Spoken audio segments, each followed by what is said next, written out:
नमस्कार माझी YouTube family आणि माझ्या मैत्रिणींनो.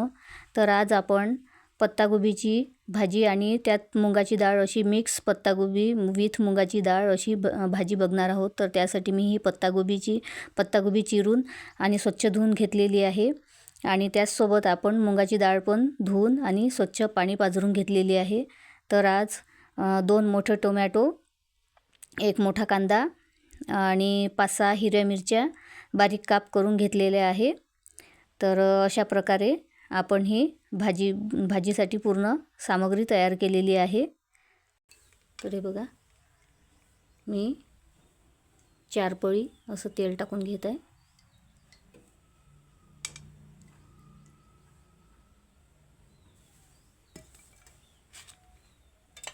केलेला आहे. आता मी यामध्ये अर्धा चम्मच जिरं ॲड करणार आहे.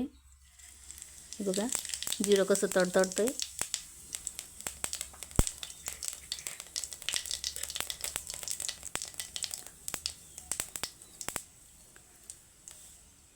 तर आता मी यामध्ये हा मोठा कांदा आणि हे मिरच्या चिरल्या त्या टाकून घेत आहे.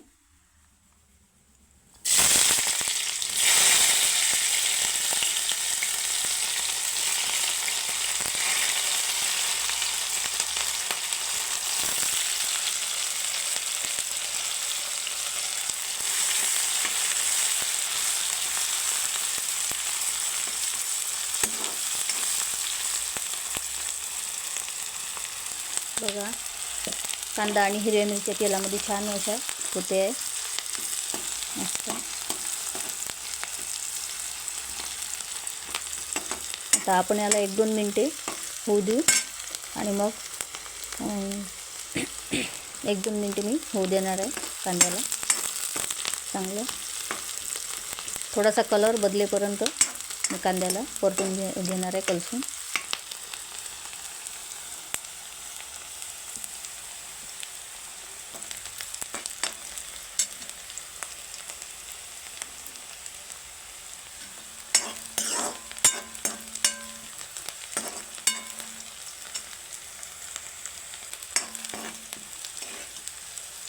तर हे बघा, माझ्या कांद्याचा कलर थोडासा चेंज झालेला आहे, थोडा लालसर येत आहे.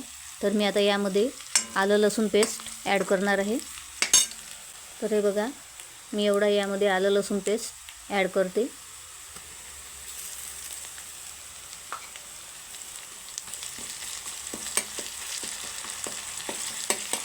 आणि छान कलसून घेते. तर हे बघा, मी अर्धा चमचा हळद घेतलेली आहे.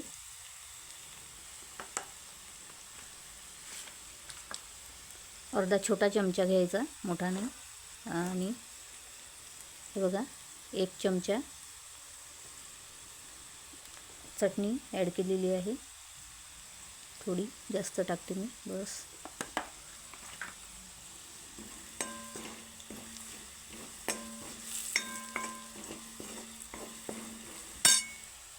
तर यामध्ये आता हे 2 मोठे टोमॅटो चिरलेले आहे ते मी ॲड करते.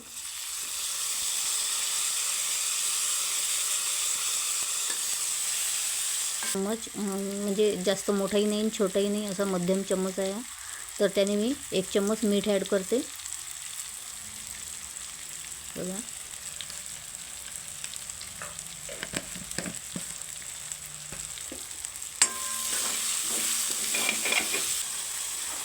तर पहिल्यांदा आपल्याला मुगाची डाळ नाही टाकायची आहे.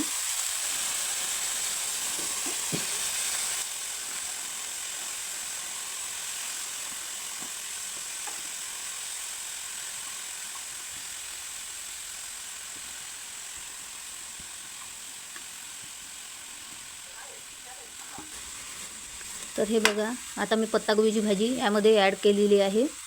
आणि आता म्हणजे पहिल्यांदा आपण मुगाची डाळ नाही टाकायची आहे, कारण मुगाची डाळ लवकर शिजते. त्यामुळे पहिल्यांदा पत्तागोबीची भाजी ॲड करायची आणि ती 5 मिनटं शिजू द्यायची आणि त्यानंतरच आपण मुगाची डाळ टाकायची आहे. तर हे बघा, सर्वांना करता येते मैत्रिणींनो, सगळ्यांनाच भाजी करता येते, पण प्रत्येकीची भाजी करण्याची ही पद्धत वेगवेगळी असते. तर माझ्या पद्धतीने एकदा जरूर करून बघा. तर हे बघा मैत्रिणींनो, आता ही भाजी मी 5 मिनटे शिजू देत आहे आणि त्यानंतर मग आपण पुढची प्रोसेस करूया.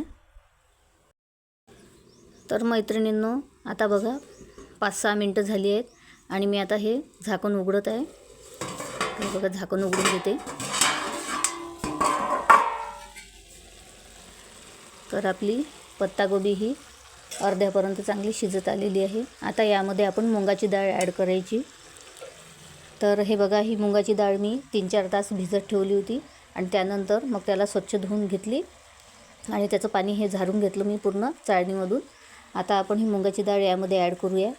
तर मैत्रिणींनो, माझी अशी पद्धत आहे, म्हणजे मुगाची डाळ मी जास्त शिजू देत नाही, कारण मुगाची डाळ जर जास्त शिजली तर ती चविष्ट लागत नाही आणि म्हणजे तेवढी चव छान येत नाही त्याची. तर त्यामुळे मी पहिले पत्तागोबी ही थोडी 5-1 मिनटं शिजू देते आणि मगच त्यामध्ये मुगाची डाळ ॲड करते. तर मैत्रिणींनो, आपले 5 मिनिट झालेले आहे आता आणि आपली मुगाची डाळ थोडी शिजलेली आहे. तर आता मी हे ताट काढून घेते. तर हे बघा, वाफेमुळे तुम्हाला दिसत नसेल बरोबर. तर हे बघा, आपली मुगाची डाळ आता शिजलेली आहे थोडी. तर आपल्याला थोडी शिजवायची आहे, पूर्ण शिजवायची नाही. जर पूर्ण शिजली तर ती बिलकुल चांगली लागणार नाही आणि भाजीची चव बिघडेल. तर माझ्या पद्धतीने एकदा नक्की करून बघा मैत्रिणींनो, तुम्हाला नक्कीच आवडेल. तर आता मी गॅस बंद करून घेते. तर हे बघा, मी आता सांबार ॲड करते. तर बघा मैत्रिणींनो, माझी भाजी बिलकुल तयार आहे आणि मी त्यावर थोडा सांबार अजून ॲड करते, कोथिंबीर. हे बघा, तर आता ही भाजी तुम्ही पोळीसोबत किंवा भाकरीसोबतसुद्धा टेस्ट करू शकता. तर कशी वाटली माझी रेसिपी, माझी बनविण्याची पद्धत, भाजी बनविण्याची पद्धत कशी वाटली ते नक्की सांगा कमेंट करून.